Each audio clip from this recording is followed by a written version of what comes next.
Hello, welcome to the study of the divine principle. We are in the part 2 and chapter 2, section 2. And the section is titled The Providence of Restoration under the Leadership of Moses.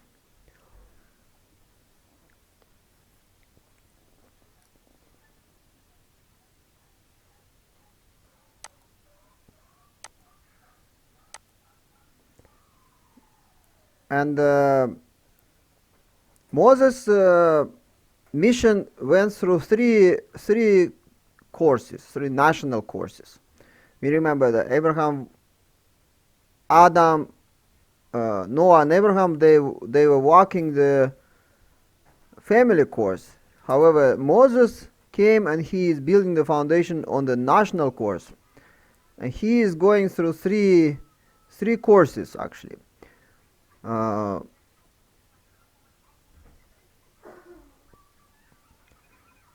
The providence of restoration led by Moses was built upon the foundation for the Messiah laid in Abraham's family, specifically by Jacob.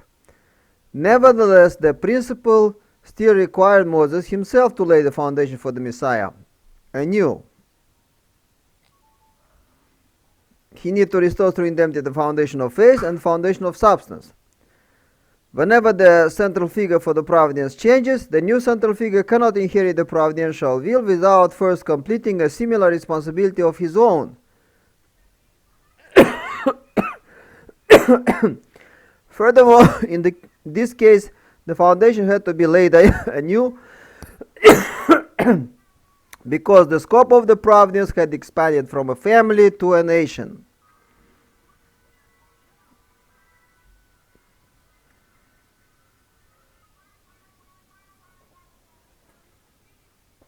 Yeah, the scope of the providence had expanded on a more larger scale from the family to the nation. So the Jacob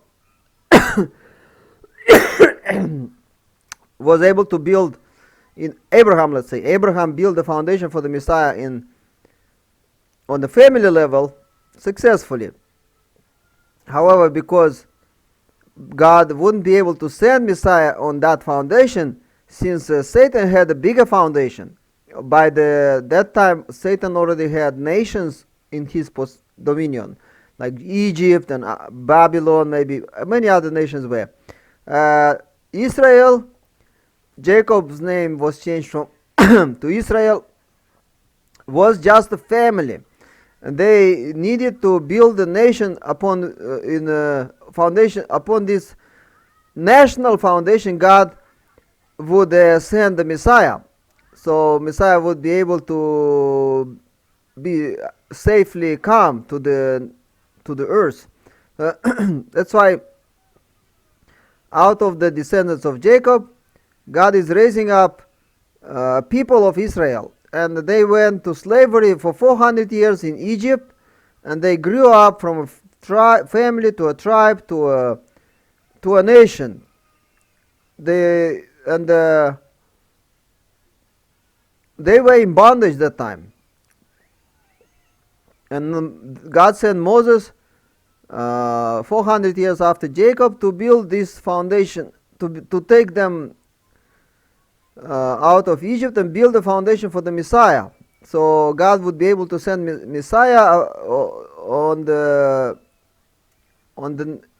the nation of Israel, among those people. Let us examine the providential position of Moses in relation to Jesus. We see Jesus here on the world level, much more bigger foundation he is required to build.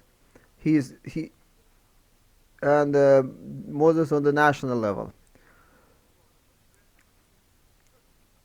Jesus said that in John 14:10 that he is the incarnation of God, the temple of God. God set up Moses to prefigure Jesus, the only incarnation of God. Thus Moses was also put in the position to represent God, So Moses was a symbolic representation of Jesus, of God also. God told Moses, "See, I make you as God to Pharaoh, and Aaron your brother shall be your prophet." Exodus chapter 7 verse 1. God also told Moses that he should be as God to Aaron. Exodus chapter 4 verse 16. So the central figure is Moses. Aaron represents Israel. Pharaoh represents Satan. In the case of Jesus, central figure is Jesus. John the Baptist represents Israel, and there is Satan too here, substantial Satan. Moses' course was the model for Jesus' course to restore Canaan on the worldwide level. So there is some more similar. The course that Moses went will be on this pattern Jesus would walk also. Moses' infancy, childhood, and death also prefigured the course of Jesus. At his birth, Moses was in danger of being killed at the hands of the Pharaoh. In Exodus chapter 1 verse 22 we read, "Then Pharaoh commanded all his people, every son that is born to the Hebrews you shall cast into the Nile river, into the river." Moses entered the Pharaoh's palace and was brought up safely among his foes. So Moses' mother saved him by putting him into a basket, and the river brought the baby Moses in the basket to the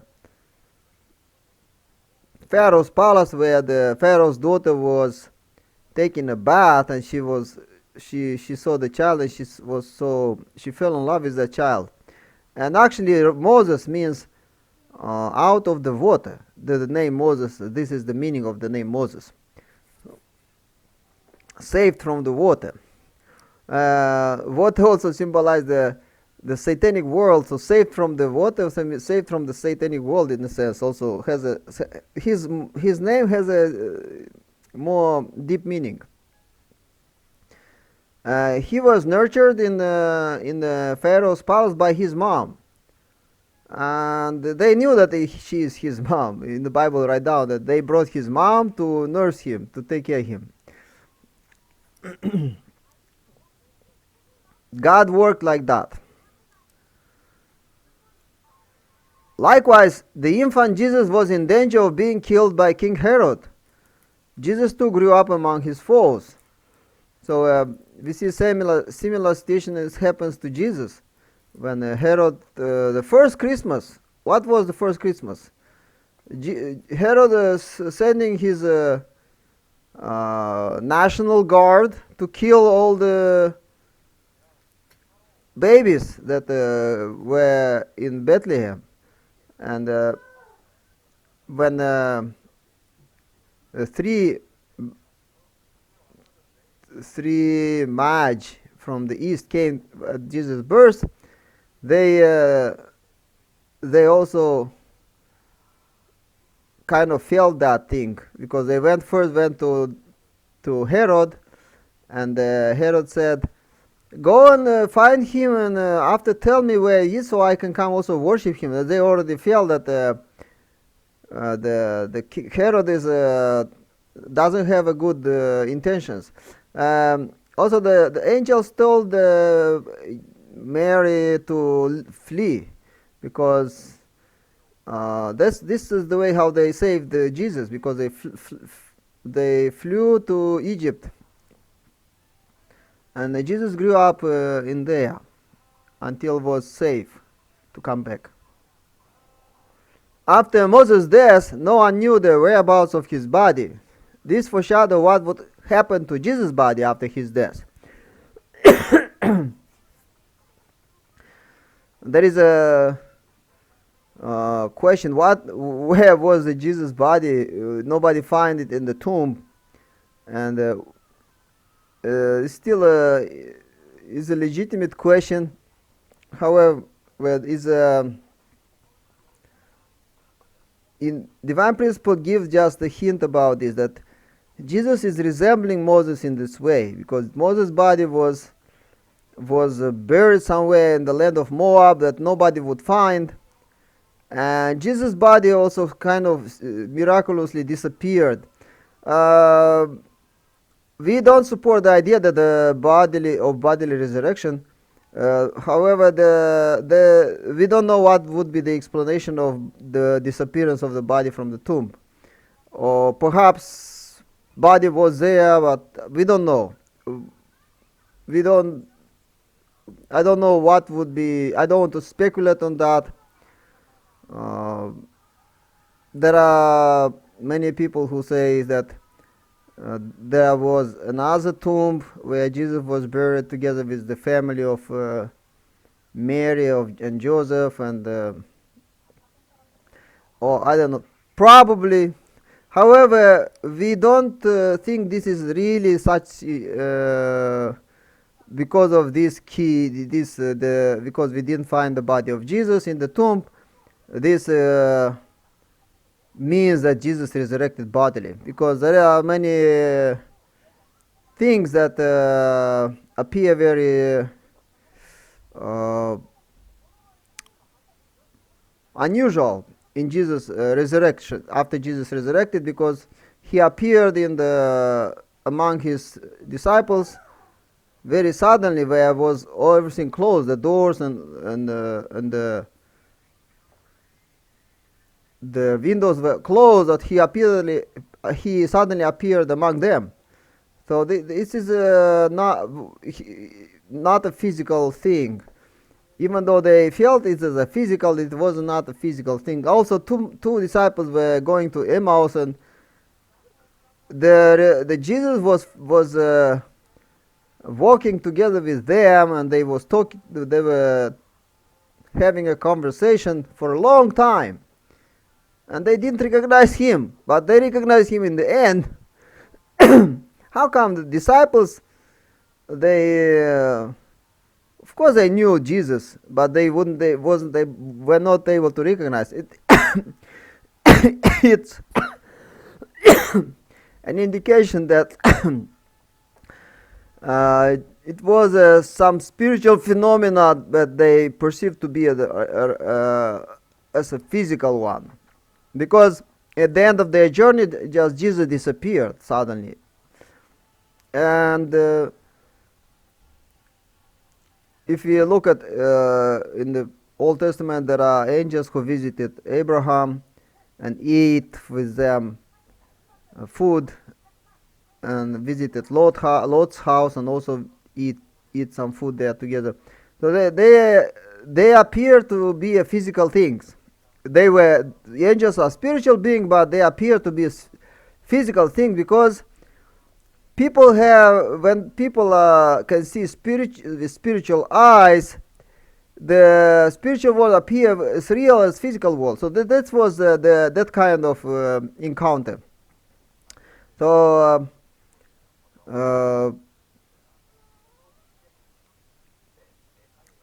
the Moses' body was disappeared, and this is an indication that Jesus' body also disappeared this is what is similar between these two people. Moses also stood on the foundation which Joseph, Jacob's son, had laid. Joseph's life too prefigured that of Jesus.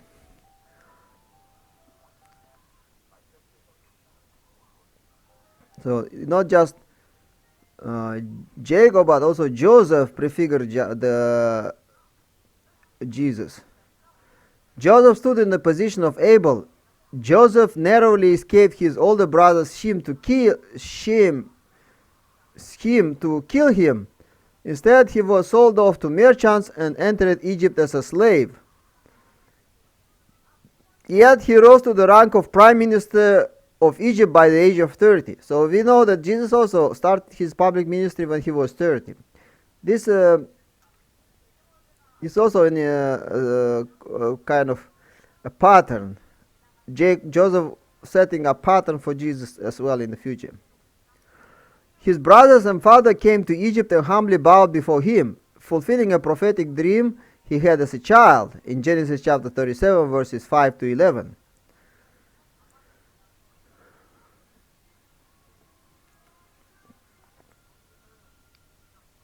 You see, Joseph, the pattern of Joseph. He was called by God, initially misunderstood, overcomes obstacles, wins over brethren, and gains heavenly sovereignty. Joseph's course foreshadowed the course which Jesus would later walk.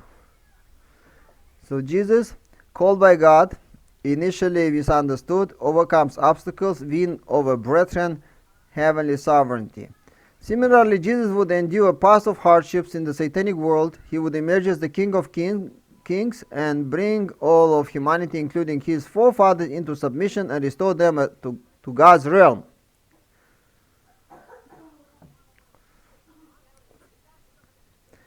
At the conclusion of the 400 years of slavery incurred because of Abraham's mistake, Moses was the central figure to restore the foundation of faith.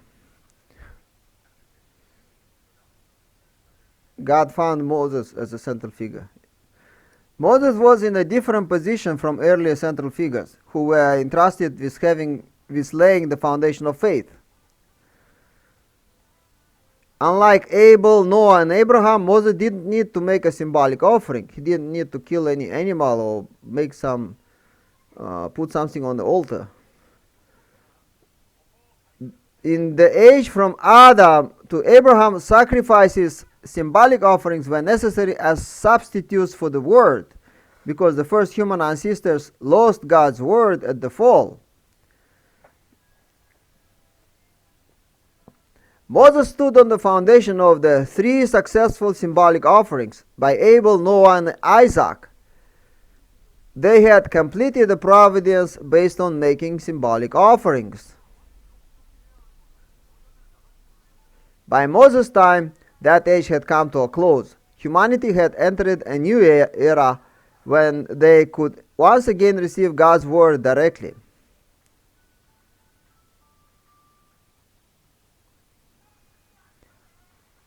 Moses could restore the foundation of faith merely by obedience to God's Word, while fulfilling a dispensation of 40 for the separation of Satan.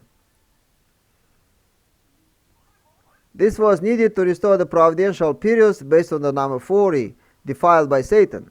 So instead of sacrificing some animal, Moses himself is kind of sacrificing himself in a way. He need to do something based on the number 40. It can be 40 days or 40 years. In the age of restoration, the Old Testament age, a central figure could lay the foundation of faith by upholding God's Word and completing the dispensation of 40 for the separation of Satan.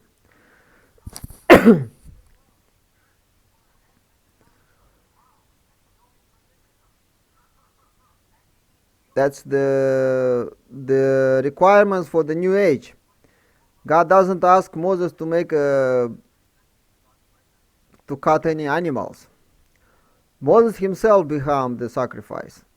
And he lived in a palace for 40 years. This is the number 40 he fulfilled.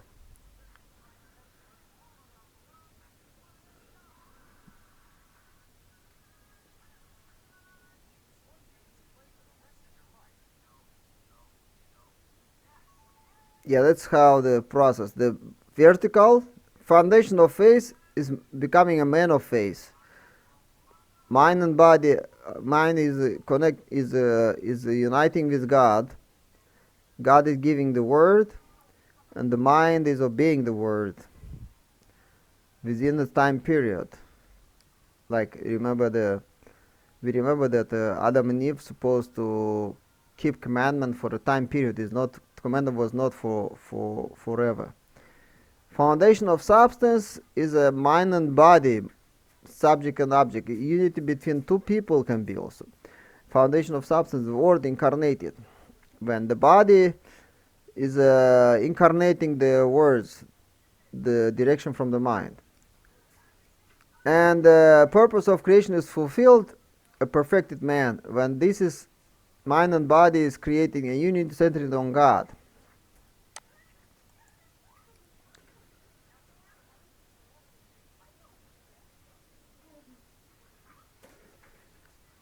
Okay, we recall that Abel stood also in the position of parent in Adam's stead while making the foundation of faith.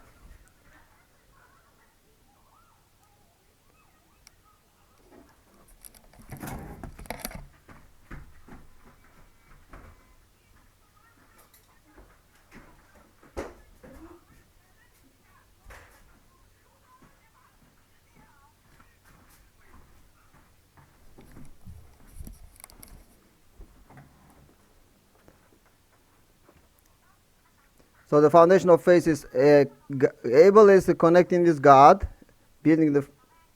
obeying God's word, and foundational substance is unity between Cain and Abel, remove the fallen nature, and the foundation for the Messiah is the conclusion of everything. The foundation of faith, the victory foundation of faith, substance actually is the building the foundation for the Messiah. We recall that Abel stood also in the position of parent in Adam's stead while making his foundation of faith. Abel was also entitled to make the foundation of substance from the position of a child. Likewise, Moses stood in the dual positions of parent and child. He stood in the position of a parent for the foundation of faith. He stood in the position of a child for the foundation of substance. Moses represented Jesus as the true parent of humanity and as God to the people. Thus, he stood in the position of parent to the Israelites when laying the national foundation of faith. Moses also stood in the position of a child to Jesus, who would come in the future as the true parent of humanity. Once Moses had secured the position of Abel, the Israelites standing in the position of Cain were supposed to fulfill the national indemnity condition to remove the fallen nature through their obedience to Moses. By doing so, they would establish the national foundation of substance. This would have constituted the national foundation for the Messiah and the basis for a sovereign nation to which the Messiah could come, which is Jesus. The Israelites were then to receive the Messiah, be reborn through him, be cleansed of their original sin, and restore their original nature by uniting with God in heart. In this way, they were to attain the ultimate goal of becoming perfect incarnations.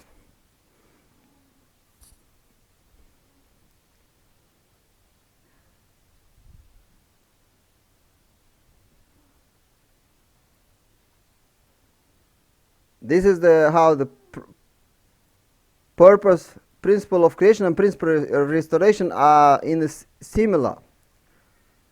They have the similar way of accomplishing the things. Moses brought the Israelites out of Egypt, the satanic world, with miracles and signs, led them across the Red Sea, and had them wander through the wilderness before entering the promised land of Canaan.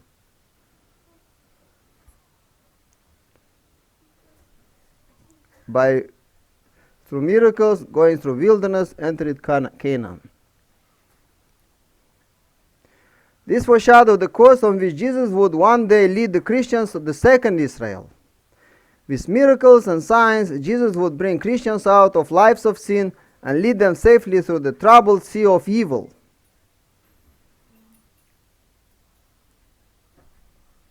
Jesus doing same things. He would take them through a desert before guiding them into the Garden of Eden of God's promise. The national course under Moses was prolonged as 3 courses because of the Israelites' faithlessness.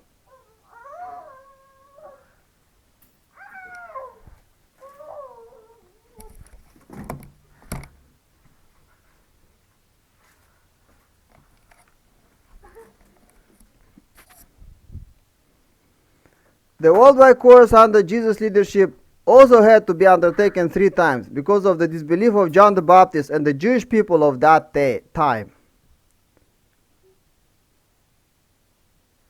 This will be clearly shown once Moses' course is explained here and compared with Jesus' course in the next section. After 400 years of slavery in Egypt, the indemnity period required of the Israelites due to Abraham's mistake came to an end. For Moses to be qualified to lead the Israelites out of Egypt, he had to inherit the 400-year national indemnity period. Moreover, Moses had to restore through indemnity the number 40. To achieve both of these requirements, Moses was brought into the Pharaoh's palace, the center of the satanic world. He spent 40 years there. Acts chapter 7 verse 23. While in the palace, Moses was educated by his mother, who, unknown to anyone, was hired to be his nurse. In Exodus chapter 2 verses 6 to 10. She, Pharaoh's daughter, took pity on him and said, "This is one of the Hebrews' children." Then his sister, it's Moses' sister, said to Pharaoh's daughter, "Shall I go and call you a nurse from the Hebrew women to nurse the child for you?" "Go." So the girl went and called the child's mother. She secretly imparted to him the consciousness and pride of belonging to the chosen people. And Pharaoh's daughter said to her, "Take this child away and nurse him for me, and I will give you your wages." So the woman took the child and nursed him, and the child grew. She brought him to Pharaoh's daughter, and he became her son, and she named him Moses. Exodus chapter 2 verses 6 to 10. Despite the comforts of palace life, Moses maintained unshakable loyalty and fidelity to the lineage of Israel. After 40 years he left in the palace. After 40 years he left the palace, choosing rather to share ill treatment with the people of God than to enjoy the fleeting pleasures of sin. In Hebrews chapter 11 verse 25. Hence, during the 40 years of his life in the Pharaoh's palace, Moses restored the foundation of faith. When Moses established the foundation of faith, he also secured the position of Abel for the foundation of substance. The Israelites who were in the position of Cain were supposed to follow and obey Moses. By inheriting God's will from Moses and multiplying goodness, they would fulfill the national indemnity condition to remove the fallen nature, build the foundation of substance. The Israelites were to establish the foundation of substance by following Moses from the time they left Egypt, the Exodus, until they entered the promised land of Canaan.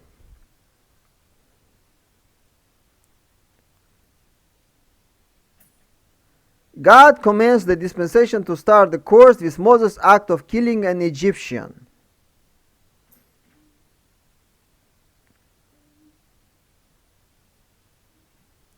Seeing one of his brethren, one of his Jews, Israelites, being mistreated by an Egyptian taskmaster, Moses was incited with his burning love to his people, and he struck and killed the man. Maybe he overprotected the Israelite, and he hid his body, and he thought that nobody know.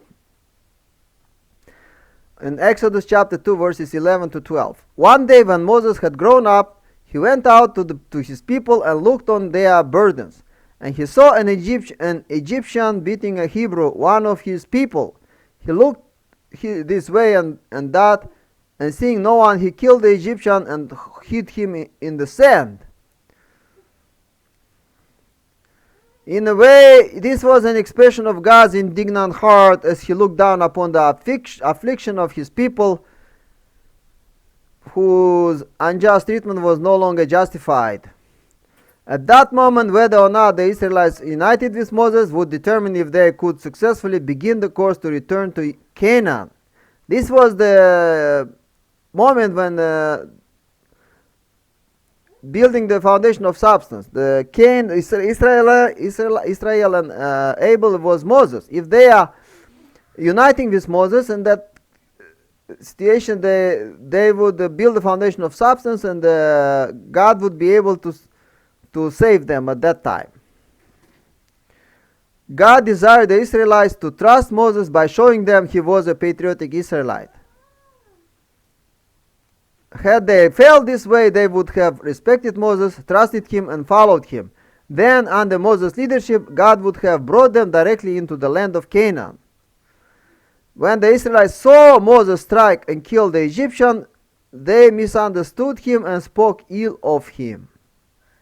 So when the second day came, he saw some Israelites argue each other, and he said, "Why you argue each other? You don't need to argue each other. Our enemy, we are not enemy to each other. Our enemy is